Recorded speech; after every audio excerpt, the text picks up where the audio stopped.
Master Venus. O beloved hearts, the thrill of the soul, when at last it realizes that it serves not just a God of the earth itself, but a cosmic being, that the entire planetary chain, the whole of cosmos, with all its curtained and obscure majesty, is the domain of God,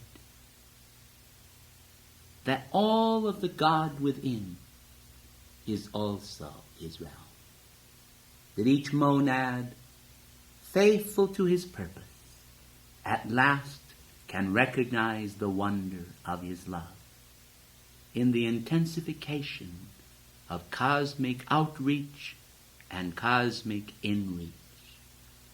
For the mysteries of the atom are wondrous to behold, and the domain of the miniature is a marvel of creation to rival that which is the macrocosmic universe. Hence, humanity serves and are served by a cosmic being. God is a spirit, and those who worship him must worship him in spirit and truth. How beautiful are the feet of the omnipresence of spirit upon the mountain of man's being. For man in reality is an aspiring mountain. Whether he realizes it or not, he does aspire. Sometimes he is captured and magnetized by those tiny concepts which hold him in bondage. But then again, he is able to break those cords of bondage.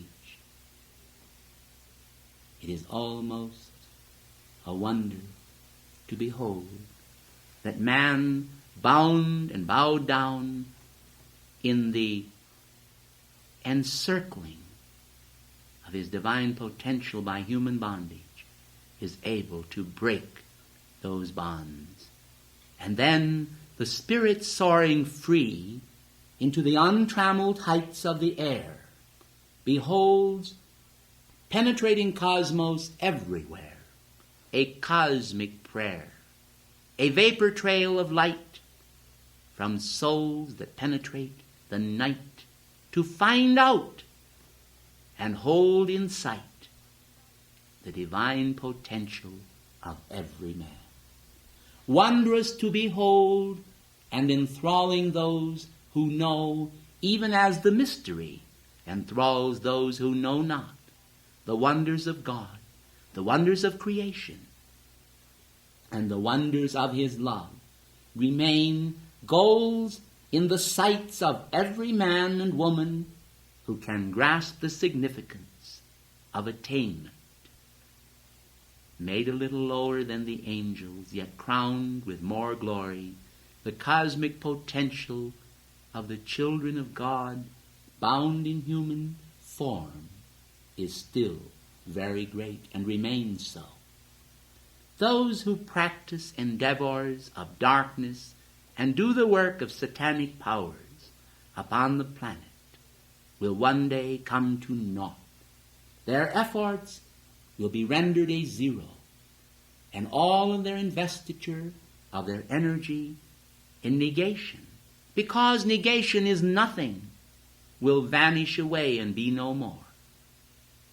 But during the time that humanity and these beings coexist upon the same planetary body, there is always the ever-present threat that individuals will submit or be intimidated by a sense of oppression.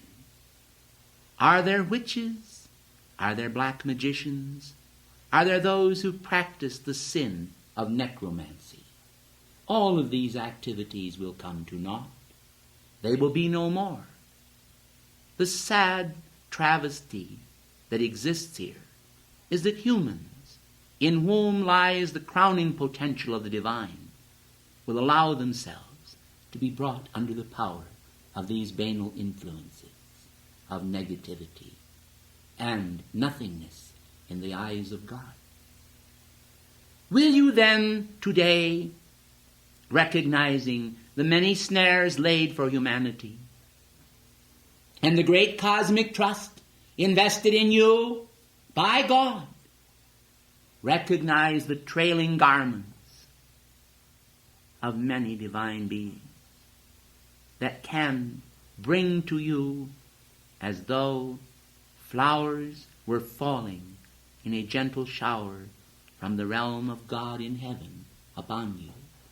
Assist the divine plan by tying in to the world of divine beings and beholding the one God living in all.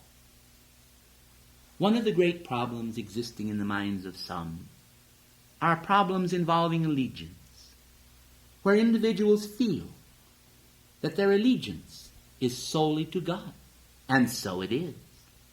They do not understand that when they love the God within the heart of an atom, it is the self-same beautiful love of loving God within the whole cosmos. Is God separated from himself? I tell you nay. Your hearts tell you nay. And all of you, loving one another in the bond of cosmic life, are able to recognize that it is God within one another that you love, and thus no desecration. You have not betrayed your allegiance to him when you love others. For did not Jesus in his great Palestinian embodiment tell you to love one another? What a folly it is in the world that dogma then should become a dividing wall and a wailing wall as others lament this fact that it has been so. When hearts are divided against each other through trivia, when mortal affairs take precedence over divine ones, when the human struggle is intensified in matters of the survival of the ego, so much that is divine and eternal is lost to the individual. But it cannot be lost unto God, for it is immortal, even as God intended by his gift of his holy image to convey immortality to man.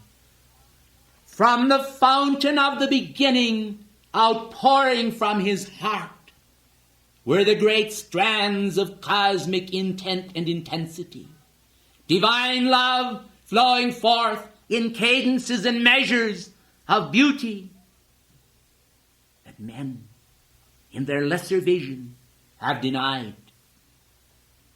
There are those today still remaining in the world of form who paint Iscariot as a son of Belial, as one who betrayed the master, but do not see that they themselves, by carelessness and crassness, are equally betraying the master, and in an age of greater enlightenment. For cosmic potentials, delivered by the graces of God through the Akashic records, to seers and prophets in your time, have rendered unto humanity today the same beauty as golden ages received in the past. Yet this age has only betrayed its Lord and has not yet received him. Do you understand that in the midst of all this that has been darkness, great souls have still communed with the tall pine trees upon the hills? They have lifted up their hearts to God, despairing only of man and not of nature.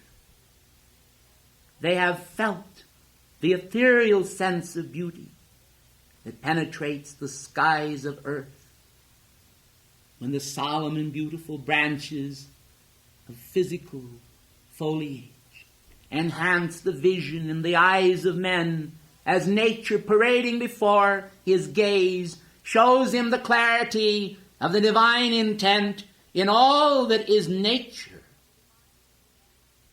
which he denies within the domain of the wondrous creation of his mortal form, endowed as it is with the powers of mind from the Lords of mind. The creativity fountain within man has been turned through the power of vain imagination to the creation of darkened designs in the world, and the world, spelling out those designs in its own doom, does not reckon with the judgment of God. But those who fall beneath the level of common decency, entering into satanic delusions, are not even able to fear any longer. Their actions without fear, blunted as by a narcotic, when a narcotic blunts the senses, blinds their eyes and their ears to their own doom that foreshadows them and will not forsake them until they exist no longer. For that which they have done against the living God is a desecration to their own souls, and repudiates all the fountain of cosmic intelligence and intelling, the stream of divine perception, and the uplifted wings of God that are inherent within their soul. By denial, mankind comes at last to that realm where he is equally guilty with the Herod of the past and the Pilate, and those who also sought to slay the infant Messiah. They are guilty indeed with them, and they shall come into that same pit where they shall lose all sense of balance, falling at last to a point where nature redeems the broken substance and brings through the fires of transmutation the soul once again back into the fiery heart of God, where all the dross, the grossness, and the iniquity is no more, and only the divine potential remains, the individuality being destroyed. O humanity, with such great God potential existing, enabling here in this particular solar system the emanations of your own beloved solar orb to penetrate out into space and bring awareness and grace of Alpha and Omega and of Helios and Vesta into your world as the cosmic gossamer beauty of life that cannot always in your present gross form come to be fully cognized, but will, as you etherealize your beings, living more in the divine consciousness, reach that stage of your inner and interior development where your souls and the solar light of cosmic purpose will bring to you a crystal realm of such beauty and perfection as is worthy of immortality. Then you will stand together with your peers upon the sea of glass, the sea of crystalline perfection, because only perfection can and ought to be crystallized. All else ought to remain boiling, bubbling, blazing, and moving into that perfection of the solar sea of glass depicted by John the Revelator as within the New Jerusalem. The new consciousness, the refined nature of man's being, godlike in its totality, and retaining within it the vestiges of his light. I am Venus of the sun. I am Venus of the planet Venus. Together with the holy Sanat Kumara, I send waves of light and love constantly to the earth.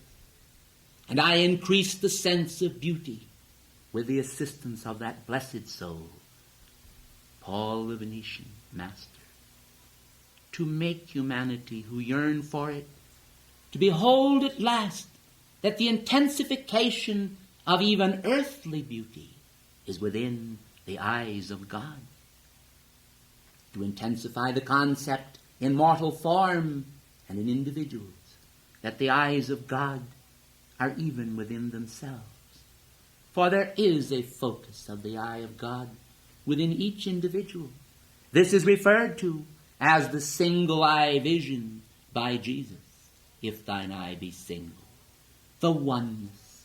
Oh, the sweet oneness of vision, when all humanity beholding in this lustrous eye of God the entire intent of his perfection and purpose, his plan, and beholding the end to struggle, the perfection of the golden age of immortality, born in the foreverness of the consciousness of God, manifest at last as the kingdom of heaven amongst men. In the eye of man is the focus of the divine one within. Singleness of vision, singleness of purpose. Then no sense of struggle can exist, for when all hold the similitude of the purposes of God within their own eyes, the divine purpose can be a reality, for none in that city will be without candle of cosmic illumination. None will be without the vision. None will seek to eclipse the acts of another, but all will work for the same purposes of the kingdom of God, the city of God amongst men, not through human sociological struggle and all that is of the dragon of darkness, but through the immortal Lamb of God that taketh away the sins and the stain of the world. Will the stain be covered by his life, in which all share? For when man comes to a place in his own endowment where he frames within himself the self-same purpose, desires of the Christ, he returns through the veil of time to that point in time and space where he is in all effect crucified with Christ, risen with him and ascended with him. And thus, though men be yet upon the earth waiting the moment of perfection, they will one day become joint heirs with Christ in the fullness of the universal compact signed and sealed by hierarchs of cosmic purpose. The domain of the great white brotherhood, having fulfilled an end to all mankind's illusions, spells an end to war and struggle and violence, and replaces all of that in the world of form by the desire for valor in the hearts of men. All seeking the excellence of God will perform according to that excellence in each Monday's domain and throughout the calendar of the week, and then repetitiously throughout the calendar of the month and the year will come forth each stone of whited perfection in the temple of God, till all stand, even as there stands today in our great temple here upon Venus a replica of these stones cut out without hands, shining in the perfect image of their Creator in the domain of the Christ consciousness, whited stones in whom existed the darkness of the world, but now exists only the crystalline and beautiful light of the Christ. And on this great pyramid is kindled the universal flame of perfection, the true Iliad of perfection, the true flame of illumination. And all of man's human designs fading away as a mist, at last perish from the earth, and all that remains is the clothing of the saints, the garments of the Lord.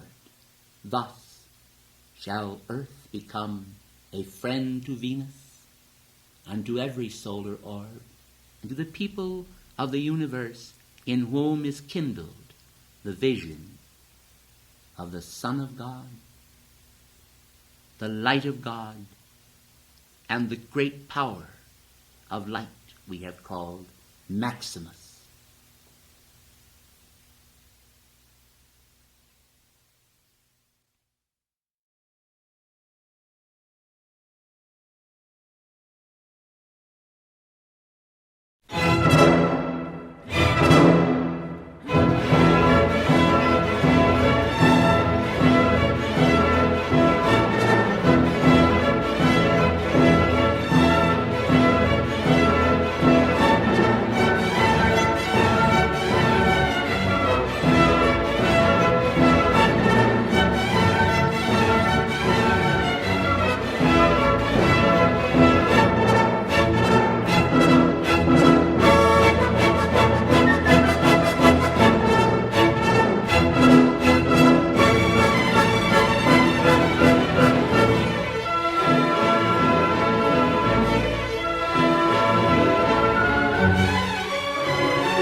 I speak tonight of the multitude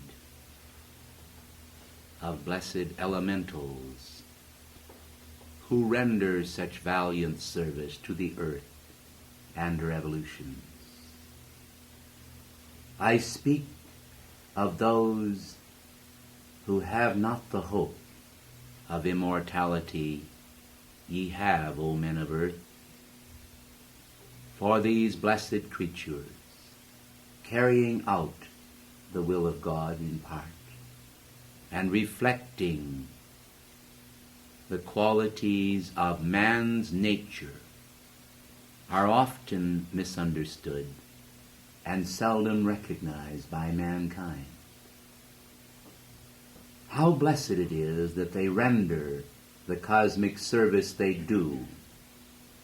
The natural healing arts are the recipient of the distilled medicines of God, which are inherent within leafy plants, roots, and other manifestations of nature, such as barks. Let all understand the grace that God has imbued nature with, but think not that the All-Father himself is actually coming down from his lofty position in cosmic reality to minister unto each manifestation of nature. I tell you, nay, for God comes down, it is true, through the process of the blessed elementals. The elementals, programmed as they are, to carry out the designs and manifestations God intends to create in nature, bring to humanity untold blessings for which they seldom receive recognition. When they age and mature, they too must part from those they love. And when they come to that point where they bid goodbye to those they have served with for so long, it is an eternal farewell. For never again will they manifest, their cycle being finished. To you, O blessed humanity, as I come tonight, is the breathing and living awareness that you are made a little lower than the angels, yet not to that depth of unreal seeming manifestation, the level of the blessed elementals, where soul is not, but only programmed manifestation and obedience to the laws of God.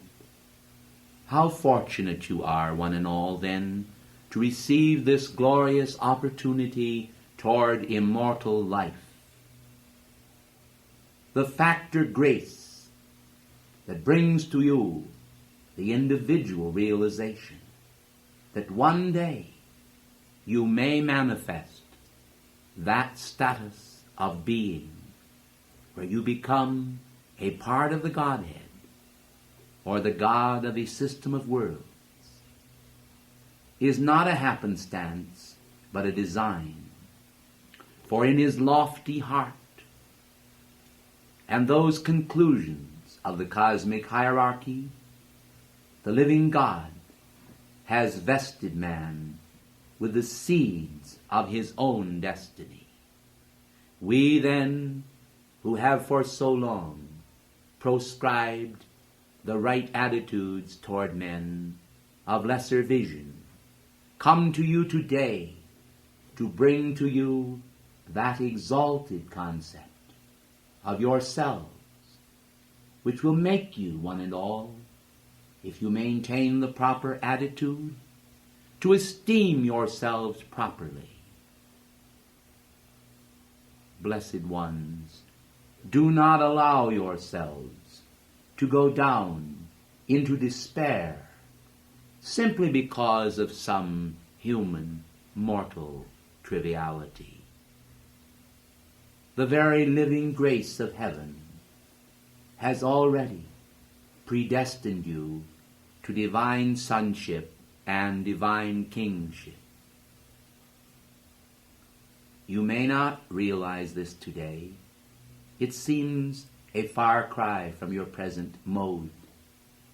It seems at times to some of you a myth which can never be. But I tell you, it is inevitable if you pursue the path Godward. For the life atoms of your heart consist of the most beautiful of the atoms of God's own heart. Have you thought on the concept that your spiritual heart is created of the substance of the heart of God? Do you know, whenever individuals fail to manifest this reality, it is because of an overlay of mortal substance and misqualification. Through a sense of misqualification comes a human state, and through a human state comes the creation of what your psychiatrists have called obsessional insanity and awful tides of restless inferiority that sweep you often into tiny traps where the soul is momentarily brought to the feet of gnashing of teeth and literal wailing because conditions are not to your liking.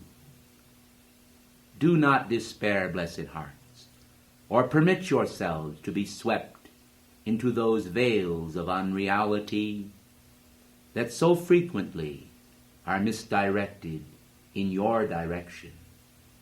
You are a divine child, and the love of God is showered upon you. The fragrance of the thoughts of his heart wafts its way through the processes of nature and the cosmic nature of God to connect each person with the beautiful light of God. I have seen the cosmic ellipse flow out.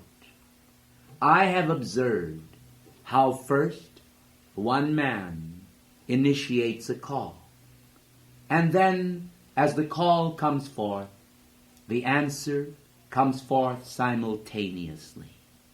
And when it comes, it often is a cosmic ellipse, starting with the very heart of the living God and passing through space and substance and conditions and time into the realm of your own God-free being, the living answer that the call compels. Well then, when this light energy is just a little short of having reached you, how many strange buffetings occur. I do not say that the power of that light could not literally shatter the oppositional factors, but I do say that the laws governing the magnetism of your own worlds, sometimes momentarily, blessed ones, will not allow you or permit you to accept the teachings.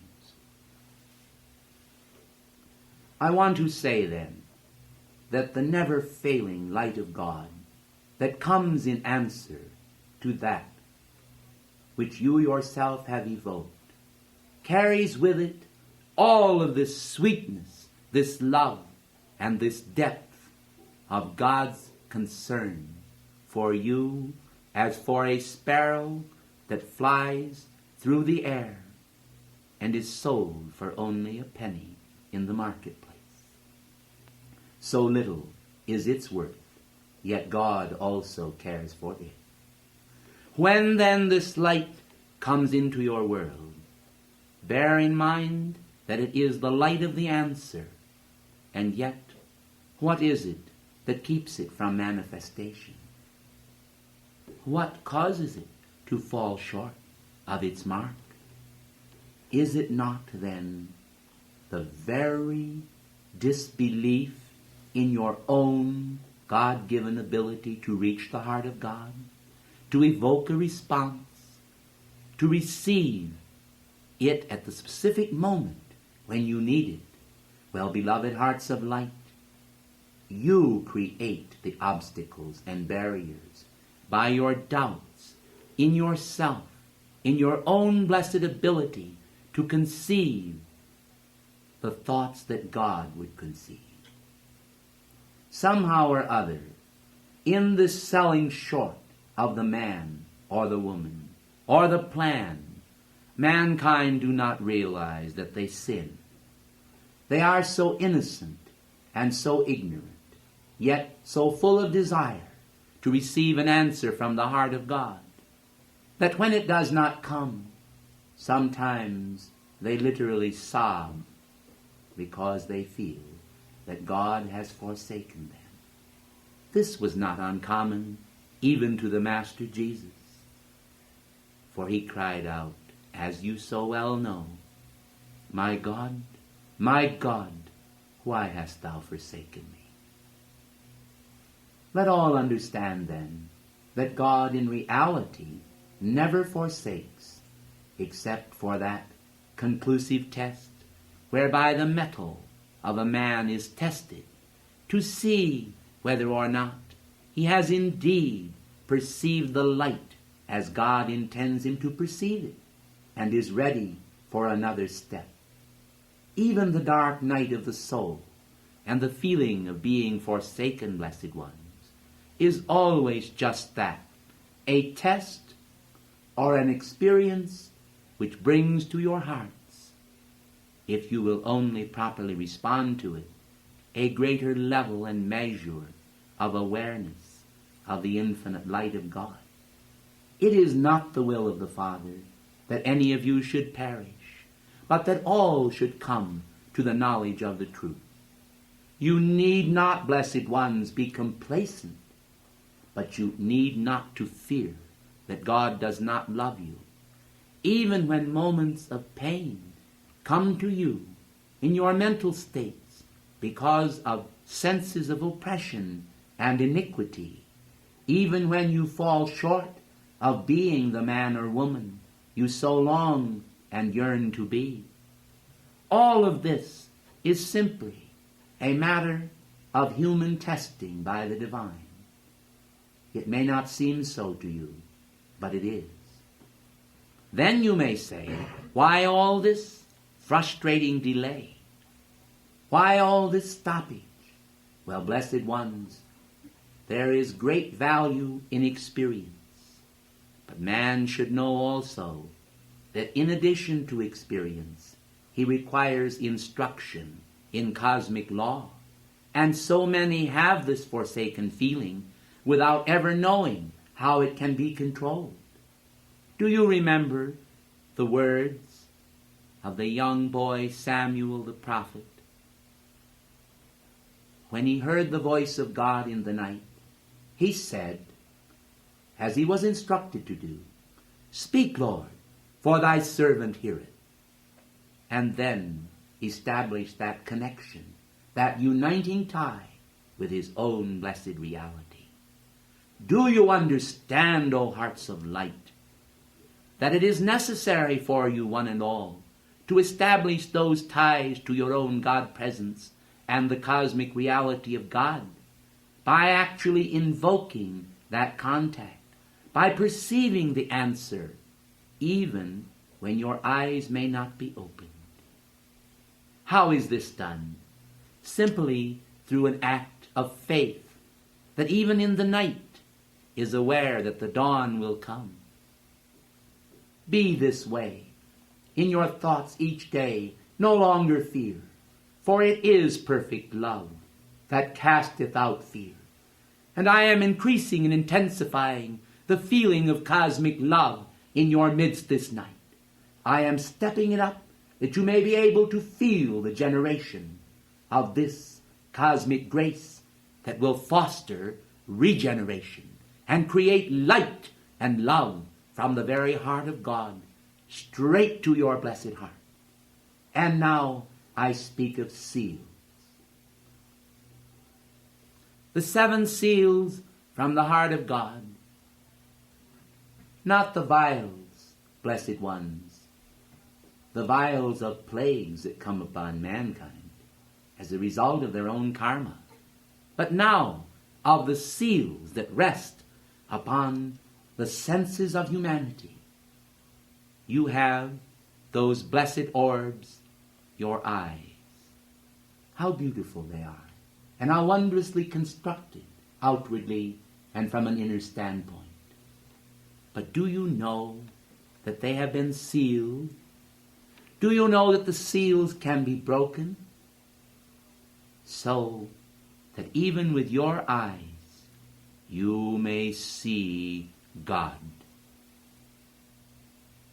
And when you see God and the realms of heaven, right while you are here on earth, when your spiritual eyes are truly opened and the seals removed, then the infinite light pours forth again and again into your world.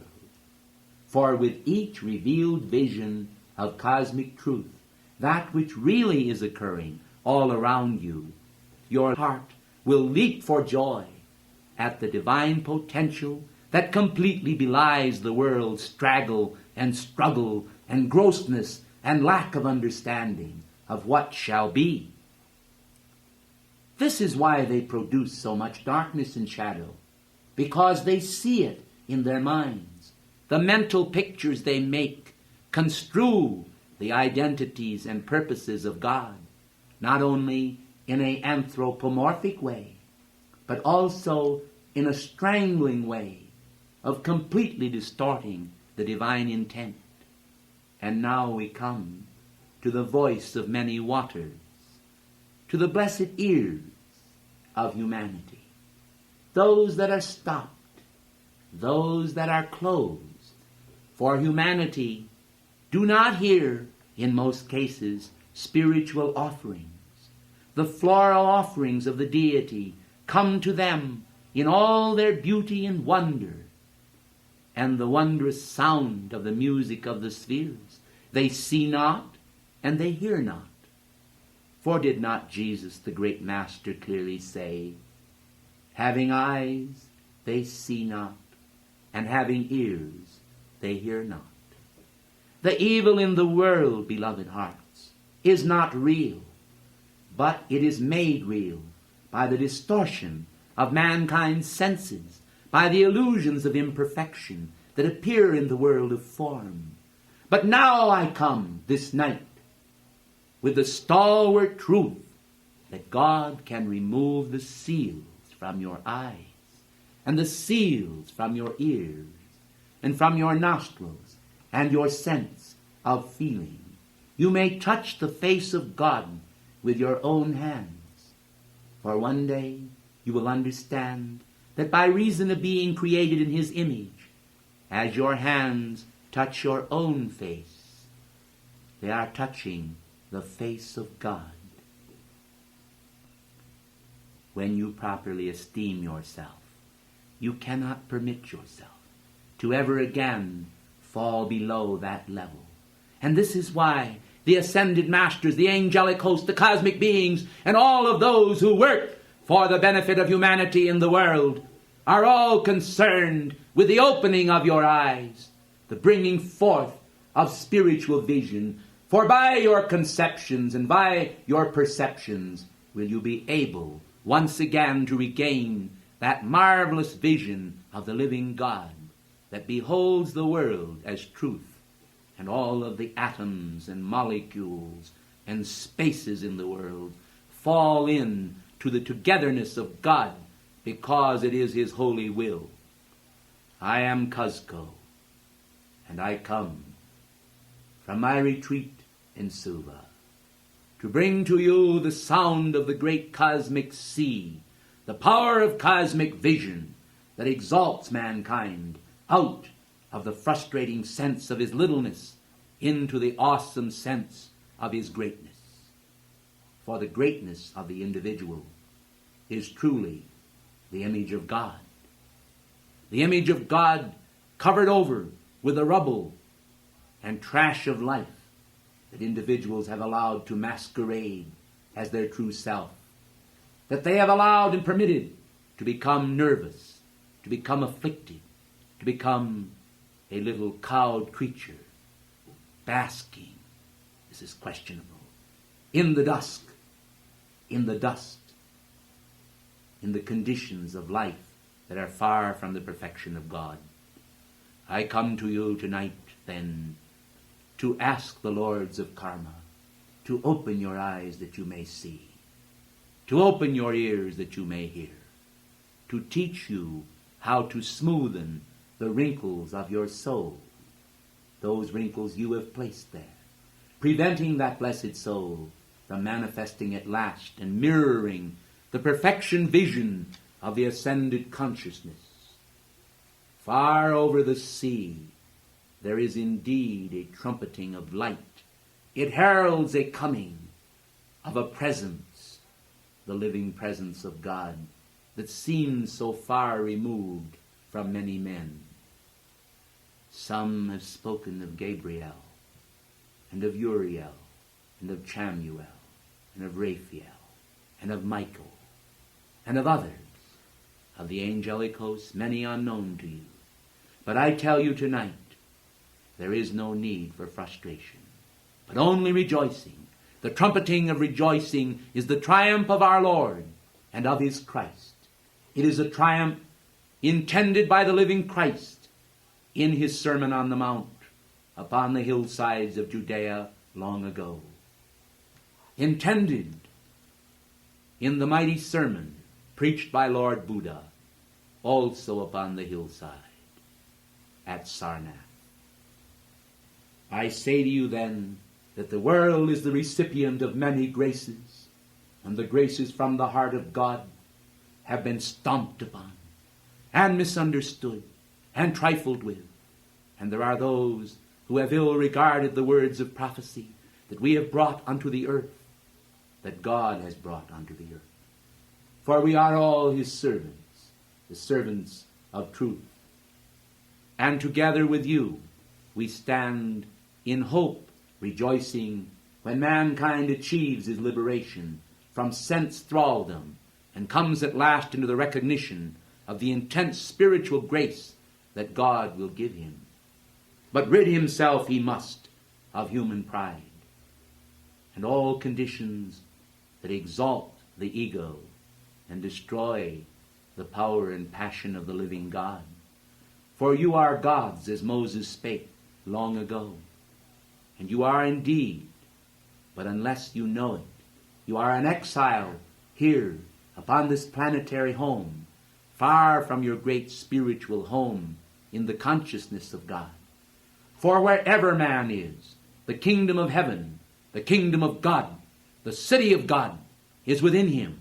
And the city of God, the kingdom of God, the radiance of God, the immortality of God is a very real part of each individual. Let men understand then that they ought to relinquish their feelings of darkness and shame and disrespect for the mighty grace that God has placed within them that beats their heart. For there are needed today upon the planetary body as never before examples that will go forth into the arena of humanity, as the Christ long ago said in his great commission, "Go ye into all the world and preach the gospel to every creature."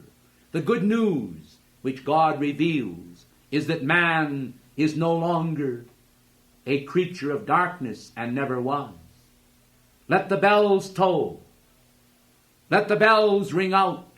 Let the joy bells be heard in the hearts of men. For the reality of God has freed men forever from the curse of Eden. Through the Christ consciousness existing simultaneously with the very birth of creation, the beauty and bounty of God available to humanity as the power of salvation even to earliest man existed. Simultaneously and side by side in his consciousness with all of the frustrations and darkness and delays, when the great master Saint Germain my beloved friend, came forth in medieval Europe, and later it came to pass that that valiant soul brought forth truth and was maligned by men who did not understand him, while yet he wore mortal form and mortal garb, and then still did not understand him in the immortal yet formed state as he manifested after his ascension. I want all to know then that men and women may never recognize the great potential in themselves, and because they do not, you cannot expect them to recognize it in you. For so long as mankind are bereft of the recognition of the mighty tides of light and love that come over the cosmic sea into the being of man, they may not recognize it in those who do not proclaim it, yet prove an example of it. And if perchance some of you rashly speak to them of the glory of God in the face of another embodied individual contemporary with their own design in this present time, it is doubtful that many of them will receive it. Rather would they pay heed to those false prophets of darkness who operate in the psychic and astral world. Let me say to you then that the infinite love of God with which I came abideth with you always. Each one of you, by the consecration and dedication of your energies, may find the light trumpeting over the eastern sea and lodged in the side of the north. You may find the mysterious geometry of the world, governing those first, second, third, and fourth dimensional aspects, as well as those dimensional aspects of which even your scientists are not aware, whereby God in his greater wisdom is able to create those fashions and designs that comprise the infinite and myriad fashions of the cosmos in all of its intricacy of design and wondrous perpetuation of the cosmic clock. I come then tonight that I may produce many graces within you. My intent tonight is to make many in this world aware of the magnificent concepts of the living God by removing from them those seals to their consciousness that have troubled them for so long. The extent of the removal in time will be the extent of your devotion and love and application to your God presence, for the God designed to be lowered into your physical form manifestation, as well as the characterization of your being. For human character is of far greater value than men may ever know or realize until they are ascended and free. Human character, when framed by the divine, when blessed by the afflatus of cosmic grace, is indeed the most magnificent outpouring of the living God. So much so that even those of us in the ascended state would build an altar to each of you because of the God content already manifesting within you. Do not confuse, blessed ones, the fact that you have also a pack upon your back, a pack of troubles and karmic situations that seem to belie the God within. These conditions can be righted and be no more. Has not God said, though your sins be as scarlet, I will make them as white as wool? Do you stand upon the divine promises, or are you still afraid of the great compass of life, directed from the hand of the Brotherhood, from the hand of hierarchy? Great is the Lord, and greatly to be praised. Mighty are his works and his strengths, which manifest among mankind. Yet it is not necessary that you should wait until the moment of your passing from the screen of life to understand these graces and these beauties and these bounties and this tremendous opportunity which you have and which you hold within yourself, captured within the magnetic energy of the heart. I say then, O beloved brothers of light, come now, 144 of you, and pass through the aura of this building. Deliver now into the hearts of these people that magnetic and cosmic energy which will enable them to understand the infinite light so much more than they did before by reason of the density patterns in their world. that somehow or other intruded themselves between the divine design and themselves. The perfection of the light is with you now, and it blazes forth within you. There is a sea that I would make turbulent by light, and that sea is the sea of the great cosmic passion of the love of God's own heart for each of you and for all mankind. I say, O troubled waters, and I say, O peaceful waters, let us all unite then in one magnificent outpouring of cosmic energy, inundating these hearts with the great grace of our infinite and cosmic peace. Even in the midst of motion and energy and challenge and light and power, in the movement of the cosmic sea, there cometh forth by cosmic vision and power the infinity of the living God to pour over you the giant waves of cosmic grace and love, and to flood you with these waves of cosmic love and light, so that you may feel in those moments of solemnity and sadness when all seems lost to your blessed selves, that the living God still loves you. And you will remember, whenever you place in your hand a seashell, and then, holding it to your ear, hear the roar of the sea, that there is the roar of hierarchy, and the roar of the ascended master consciousness, and the roar of life that is pouring forth this gentle, suffusing, yet turbulent rain, contradictory perhaps to some, but flooding your world with a variety of light's experiences that produces stars and suns and cosmic bursts of light and myriad beauty, all sweeping mankind down the stream of experience and life into the fullness of the God design and the God intent. One day you will come to us, and then, standing before us, we will reach out and we will hold your hands, not as the custom is amongst mankind, holding one hand, but clutching both hands. The cosmic magnetic energy of our heart's love will bring to you the recognition of that which God has already given to us. For the Lord liveth, and the Lord loveth.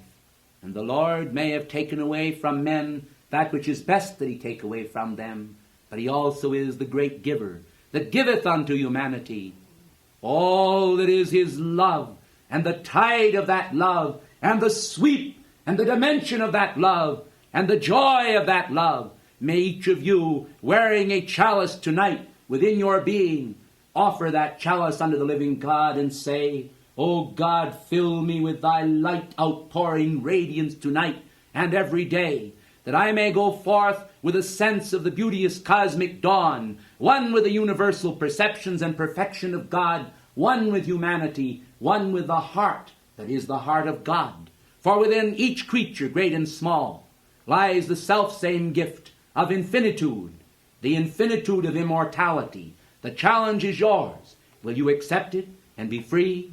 Will you recognize it and see that, behold, the Lord God that liveth has made it for thee?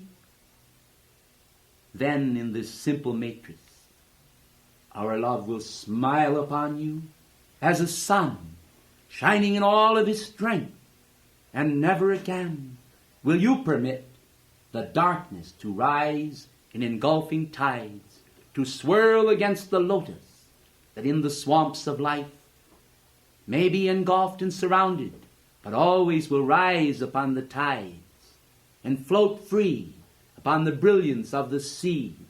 The mist swirling round about produce elevation, and all of the sea of troubles that mankind may receive, instead of bringing defeat and darkness and shame to him, will lift him up until he is high and dry in the radiance of the shining sun that makes of the lotus a translucent blossom through which the light shines. And in this penetration of light there is also a gentle flow, warming, revivifying, tender, beautiful, sweet and lovely, the compassion of the love of hierarchy, the love of the living Christ for each creature here below.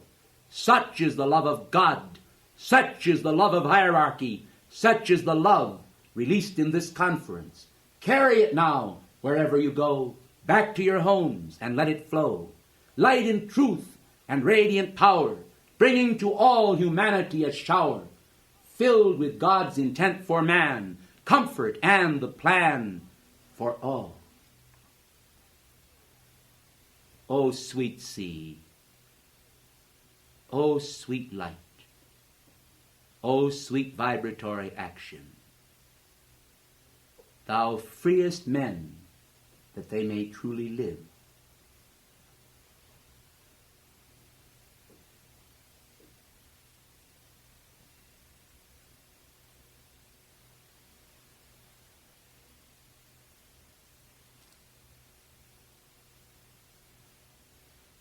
I seal you with a holy kiss.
Ladies and gentlemen, the quick and the dead are our subject this day, and as we come to you with that great cosmic awareness given to us by cosmic grace, it is to remind all of you that humanity today are divided into two parts, those who are quick and those who are dead.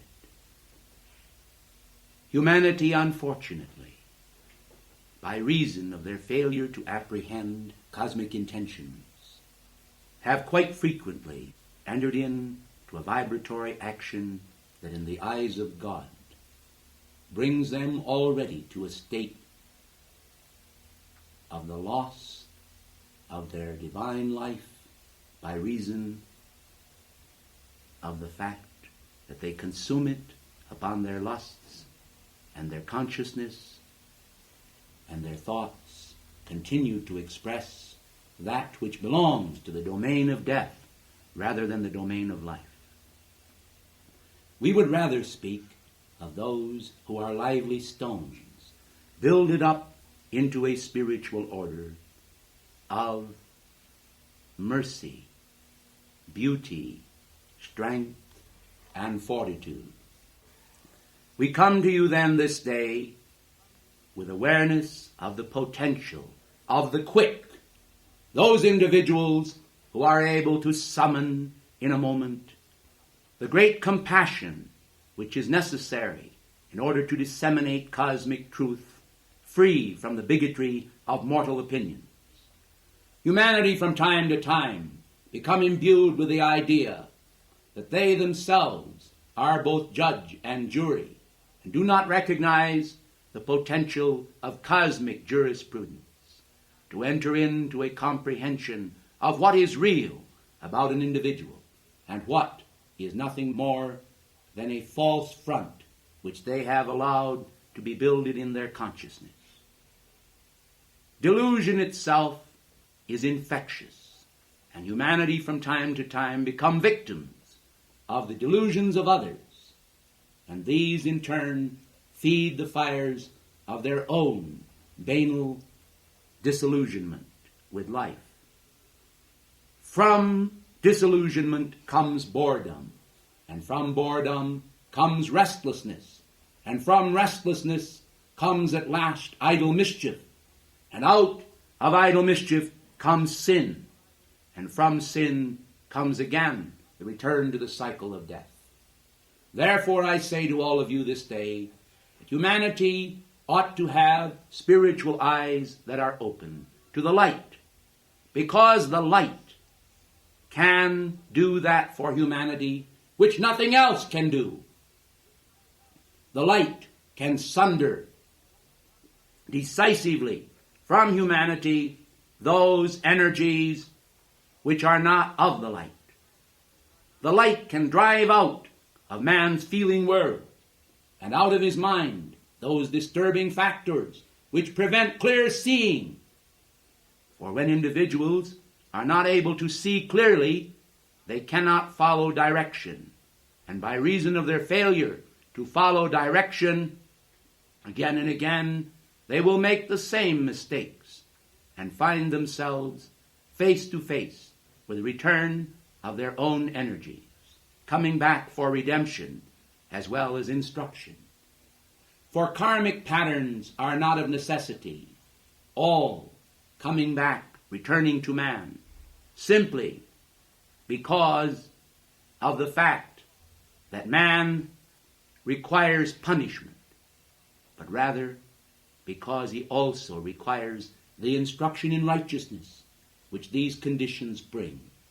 The instruction in righteousness which is the sweetness of God, although it may seem at the time to be chastisement, in reality it is a blessing in disguise.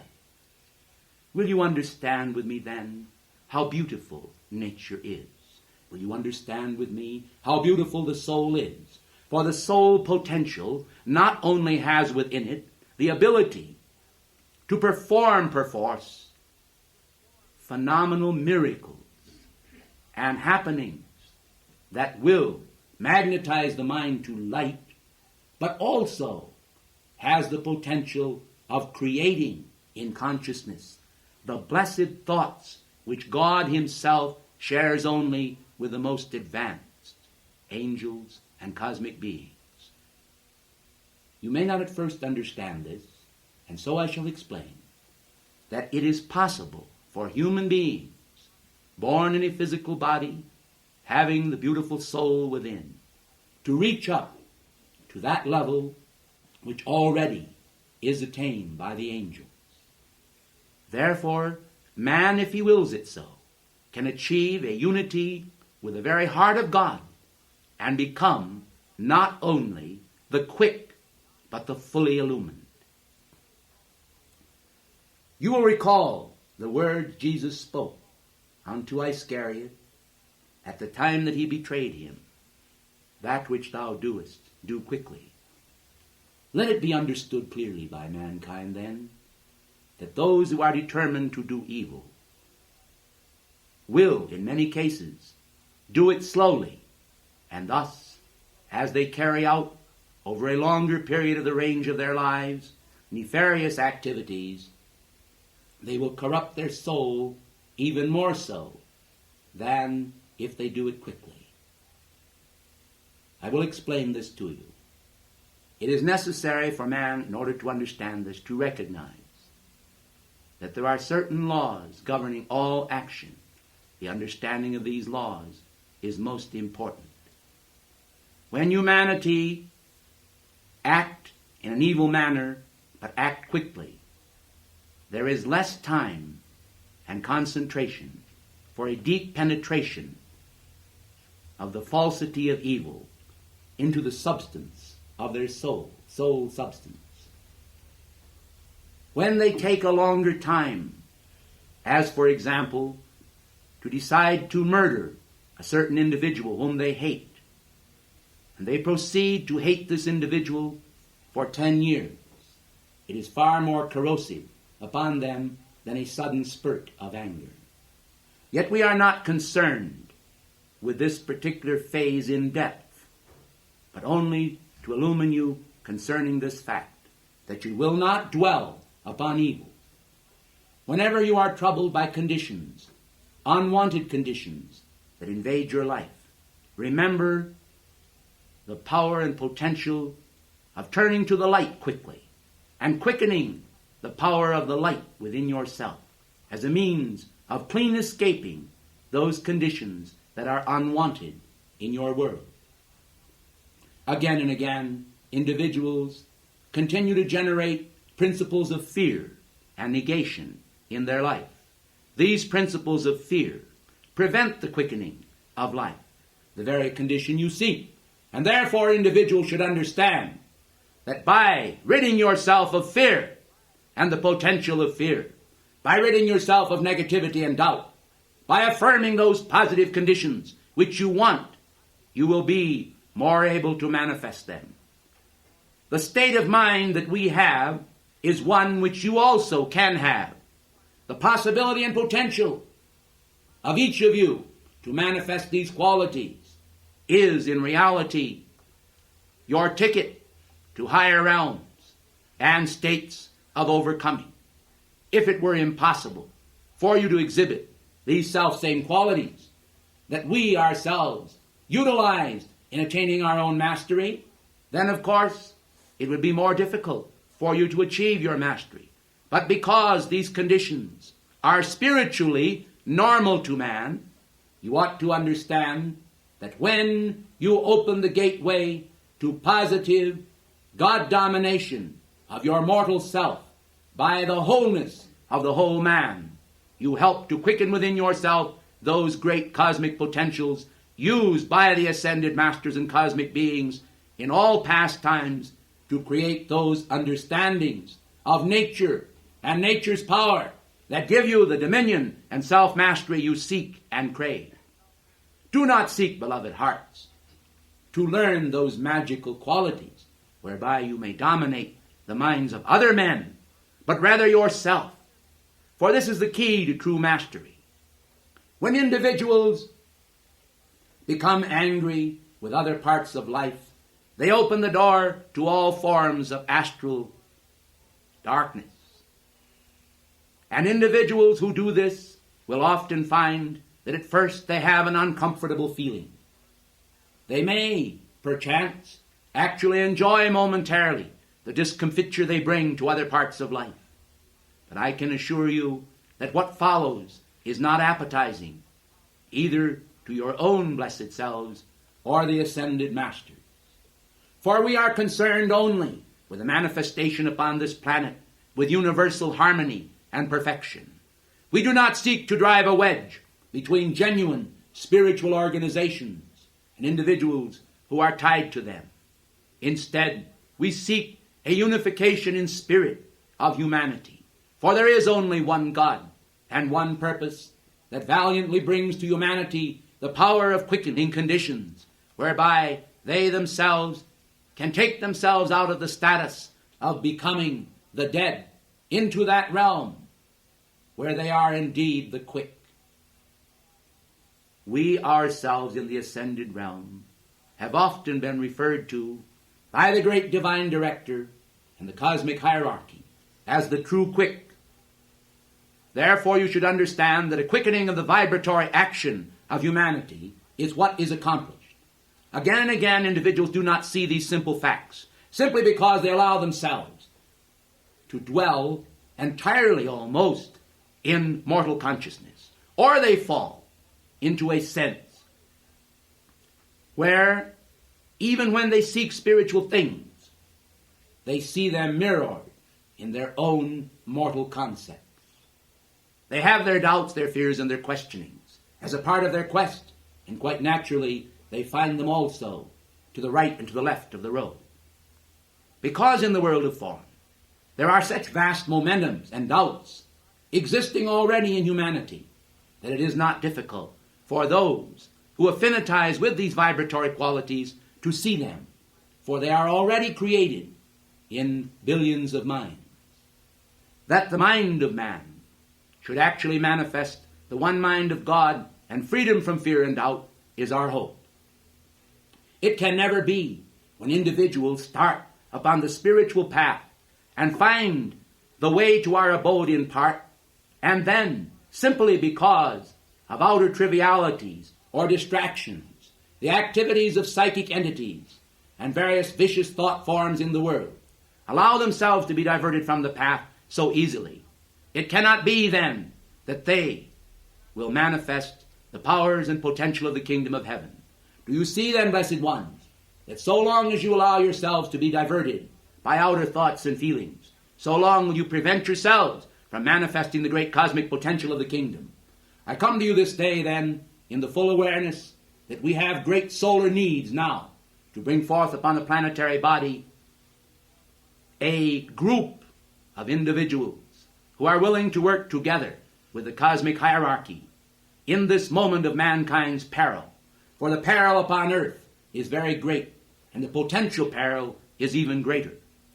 When humanity understand then this great peril and recognize that they have an opportunity, a chance to stay the hand of darkness and increase the potential of light upon the planetary body, to the blessing of millions of infants and tiny children, aspiring souls, as well as those of other ages, whose total hope is actually in God.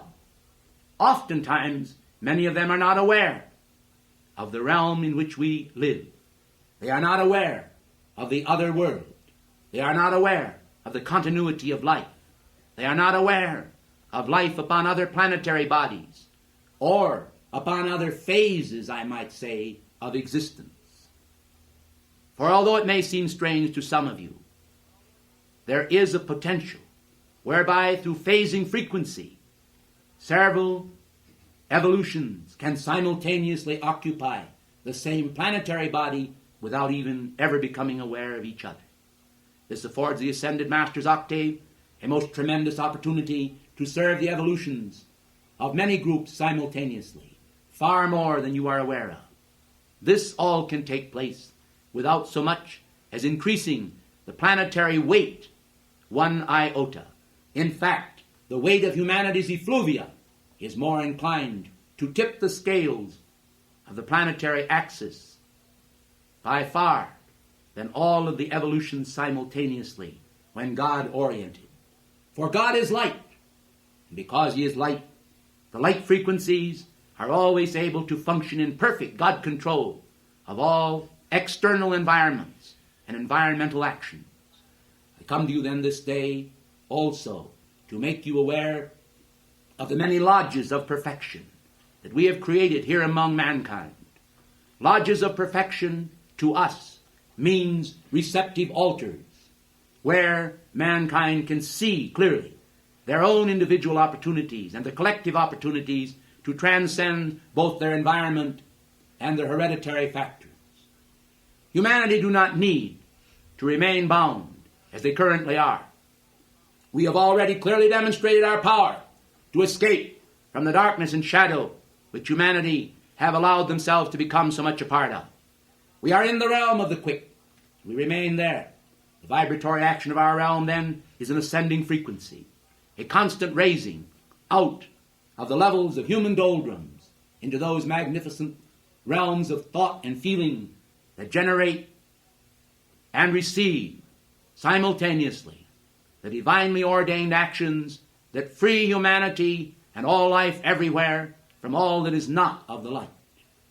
What a magnificent concept humanity then may have if they will only recognize the reality that their I Am presence clearly manifests to them.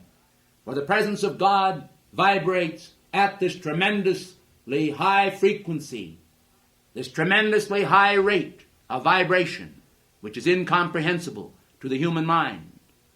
But that does not make any difference, blessed ones, for I am sure that you will understand that the frequency of our realm is for you. I am sure that you will understand that all of these things were created to raise your own vibratory action so that you yourselves may actually more easily enter into the realm of the ascended state. In some cases, we have perceived where individuals have had great aspiration for the ascended state, so much so that they literally forced upon nature their own ascension even before they deserved it. Some may not quite understand this, but in such cases, wheresoever the physical body was after the ascension, usually white ash appeared upon the ground. This a pile of untransmuted substance, which they must then transmute from the ascended state. We want you to understand clearly that in the true ascended state, the true free state, which we advocate coming to all, individuals are able to raise the body into the ascension as beautifully as you can imagine, so that it will rise majestically into the air, as did Jesus Christ long ago from Bethany's hill. And many others have escaped this planet. This very year, there were 4 ascensions in the physical that took place upon this planet. One, you must understand, from Mount Arhat. Another from the River Jordan. One from South America. And one from the United States. I want you to understand then that in addition to the fact that there are ascensions from inner levels, there are still ascensions occurring from the physical level.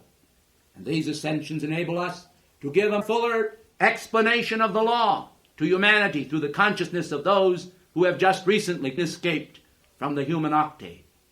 Do you understand that each time an individual from this octave crosses the bridge, rises into the atmosphere, pulsating as light frequencies, that it creates a new skein of antakarana, a new filling of the gap between the human and the divine. Thereby, you see, tremendous light is allowed to flow over the energy patterns on the pathway of that individual's ascension. We are aware of how individuals have said, where do they go when they ascend? Which way is up? Let me say to all of you then today that the words "a cloud received him out of their sight" clearly denote a form of radiant obscurity. Have you ever heard the passage before? Radiant obscurity. Well, then hear it now for the first time. Because it is possible to actually conceal from human gaze that which is wholly divine and received by the divine back into the heart of God. But this must not be a darkened cloud of manifestation, as though complete mystery cloaked the marvelous activity of the ascension. Rather, there is a radiance which descends into the earth octave and fills the earth octave with hope every time an individual escapes from the realm of this world and its magnetism, including its banal magnetism, magnetizing humanity to old patterns of imperfection that do vibrate according to the level of the rate of the dead. We say then, attune yourselves and affinitize with the light and the light rate of vibration, with the quickening of the spirit, whereby you may be able to sunder your connection so easily, much more easily, with those things that are undesirable, simply because you will come into a living and breathing awareness of the power that we wield and the intent and purpose of the living God, which he holds also for you. I want you then to understand that so long have mankind familiarized themselves with these old habit patterns of thought and feeling that have never produced one iota of freedom, that now it is possible for individuals to change all of that if they will only observe the ritual of faith. Unfortunately, just as soon as they determine that they are going to observe the ritual of faith, then along comes the powers of darkness and literally dangle before their gaze those optical illusions which are no reality at all, simply a change in the feeling rate of their vibratory world. If they would only understand that faithfulness to Dharma, faithfulness to duty, year after year, month after month, day after day, will cause them to be able to tie in to old reserves and momentums of cosmic virtue, they will see the value in maintaining a constancy of decree pattern, a constancy of attendance at our dictations and our releases which are given to you, and an increase in your devotion from day to day.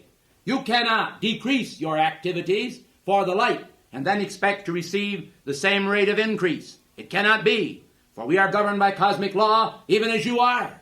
And our one supreme thought for all of you is that you will ultimately free yourselves from this rate of vibration into our octave of light, where once again you will be able to indulge yourselves in those spiritual delights and graces that were prepared for you in heaven. For eye has not seen, nor has ear heard, neither entered into the heart of man, the things which God has prepared for them that love him, to them who are the called according to his purpose.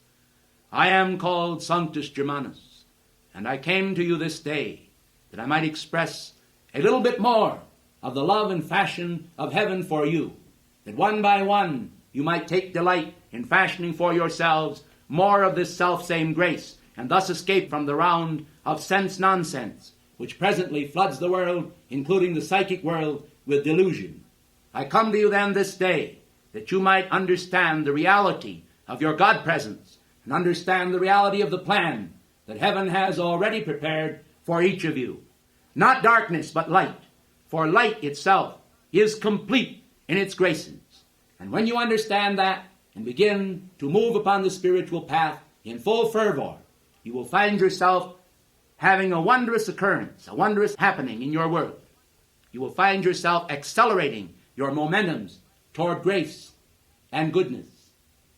Instead of having less, you will find yourself possessing more. And by this grace, you will mount up as on eagle wings into the heaven world of achievement. For multitudes have gone before you. Multitudes are going now. And all will eventually ultimate in the perfection of the living God. And those who do not will mercifully be given the second death as an activity whereby the earth and the heaven world both may be freed from the dregs of perpetuation of evil. Evil must fall. It cannot preserve itself intact, for its very nature is a falling action. For I saw a star fall from heaven, and its name was Wormwood. Let men understand then that the gall of the fall is all a matter of ridiculousness from the divine standpoint. It is unnecessary. For God in the beginning prepared only wings of virtue upon which all may, if they will, rise. I thank you.